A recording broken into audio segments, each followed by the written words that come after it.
안녕하세요. 이번 주말에 베르나르 뷔페전에 다녀왔는데요.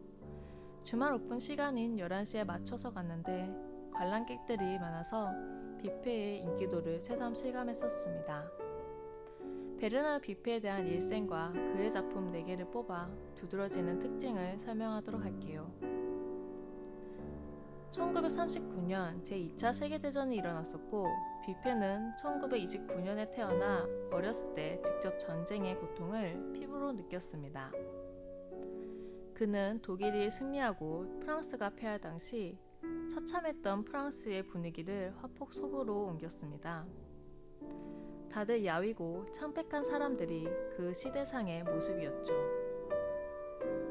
초등학교를 중퇴하고 나치 시절 야간 학교에서 대생을 익혀 18세부터 작품을 발표하기 시작하였습니다. 작품 활동 2년 만인 20살 때부터 뷔페는 크리틱 상을 받으며 일찍 유명세를 치르게 되었지요. 당시 그의 작품들을 보면 전쟁의 삭막함과 그로테스크한 환경이 프랑스의 암울한 기운을 옮겨놓은 것처럼 생생하게 표현해주고 있습니다. 그의 일생에 걸친 다양한 작품은 전시관에서 직접 보실 수 있으니 여기에서는 뷔페의 그림 특징을 소개하기 위해 4점만 가지고 왔습니다. 첫 번째 보이는 정물화를 설명하기에 앞서 일반적인 정물화에 대한 설명이 필요한데요. 우선 정물화는 사물들을 잘 정돈하여 묘사한 회화나 사진을 말하며 첫 번째로는 색채, 형태, 질감을 감각적인 구성으로서 독창적으로 결합하고자 한다는 점. 두 번째는 상징의 의미를 표현하는데 일반적으로 잘린 꽃이나 썩어가는 과일은 삶의 덧없음을 상징하고 이국적인 조개 껍데기는 부에 따라붙는 허영심을 상징한다고 합니다. 여기 베르나르 뷔페의 정물화는 일상의 사물과 음식 재료를 정물화의 소재로 삼아 그렸고 당시 프랑스 시대에 말라 비틀어진 음식과 정물로 그 시대상을 표현했습니다. 거기다 물감을 칠하고 다시 날카로운 물건으로 긁어낸 듯한 표현 기법을 썼는데 당시 가난했던 뷔페가 물감을 아끼려고 그랬다는 내용과 냉혹한 삶을 표현하는 방법이었다고 합니다. 이런 스크래치는 작품 배경 곳곳에서 발견할 수 있습니다. 그리고 또 하나 특징으로 투시도법이 다른 한 물체가 있습니다. 바로 테이블인데요.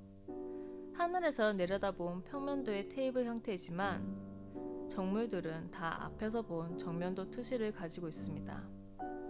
이건 베르나르 뷔페만의 특징인데요. 테이블의 투시도가 정면을 향하고 있는 건 본인의 그림이라는 나름 시그니처입니다. 두 번째, 당시 뷔페의 전시를 보고 나서 관람객들이 한 말이 있습니다. 너는 20세기에 산 증인이야 라고요. 앞서 말씀드린 2차 세계대전의 피폐함을 사람들 표정, 얼굴뿐만 아니라 풍경에서도 느낄 수 있었습니다. 거기에 마치 물체의 가장자리에 검은색 선으로 구별하는 등 프랑스풍의 그로테스크한 만화 같다는 생각이 듭니다. 강렬하게 색 대비를 쓰는 작품도 많지만 보통 풍경화나 인물화를 그릴 때는 붓터치가 남지 않는 고요하고 적막한 모노톤의 이미지를 보여주고 있습니다. 굳이 기괴하게 그리지 않아도 사람들의 절망과 공허함이 느껴지지요.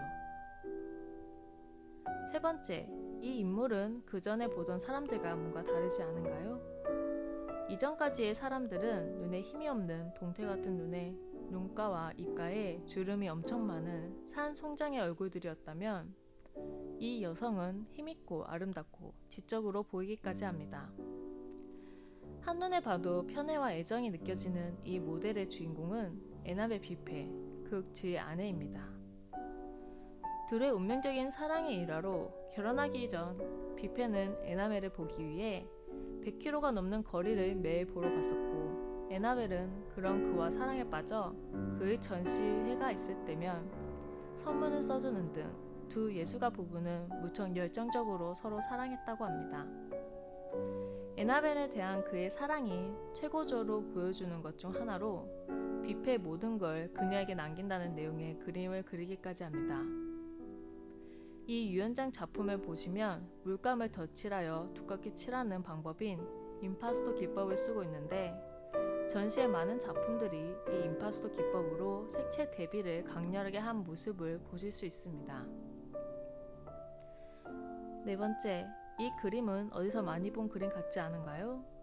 바로 렘브란트의 해부학 교실을 뷔페 본인만의 스타일로 재해석하여 그린 그림입니다. 뷔페는 거장들의 그림을 자신만의 스타일로 해석하여 그리기도 하였는데 이 모습 또한 어딘가 익숙합니다. 바로 데이비드 호크니에서요. 데이비드 호크니가 슬럼프에 빠졌을 때 또 다른 방법을 강구하던 중 그가 가장 좋아하던 피카소의 블루 기타를 든 노인을 재해석하여 새로운 작품 세계를 펼치게 되었지요. 뷔페 또한 거장들의 그림을 보고 재해석한다니 대가들의 공통점으로 보입니다. 한 가지 추신으로 피카소가 나와서 하는 말인데 뷔페가 엄청 인기가 많았을 당시 피카소가 직접 뷔페의 작품을 보기 위해 프랑스까지 왔었다고 하네요. 베르나르 뷔페는 1999년 파킨슨병에 걸려 그림 그리기가 어려워지자 죽음에 대해 많은 그림을 그립니다. 그의 마지막 작품들을 보면 해골과 장기 그림을 많이 그렸습니다. 그가 살 날이 얼마 안 남았다는 걸 직감한 듯 보입니다. 그는 여느 때와 같이 아침에 에나벨과 식사를 한 뒤 작업실에 가지만 밤늦게 그가 돌아오지 않자 에나벨이 그를 찾으러 작업실로 갑니다. 거기서 에나벨은 자살한 그를 발견할 수 있었죠. 우리나라에 이렇게 수많은 베르나르 뷔페의 작품이 들어올 수 있었던 계기는 프랑스의 뷔페 박물관이 완공되기 전에 그의 작품을 대관할 수 있어 열릴 수 있었다고 합니다. 이번 전시에 있는 90여 점의 그림들 모두 실제 뷔페가 그린 원화 작품이기 때문에 앞으로 다시는 한국에서 볼 기회도 별로 없겠지요. 소형부터 대형 작품까지 원작의 아우라를 느낄 수 있으니 티켓 정가로 구매하더라도 아깝지가 않았습니다.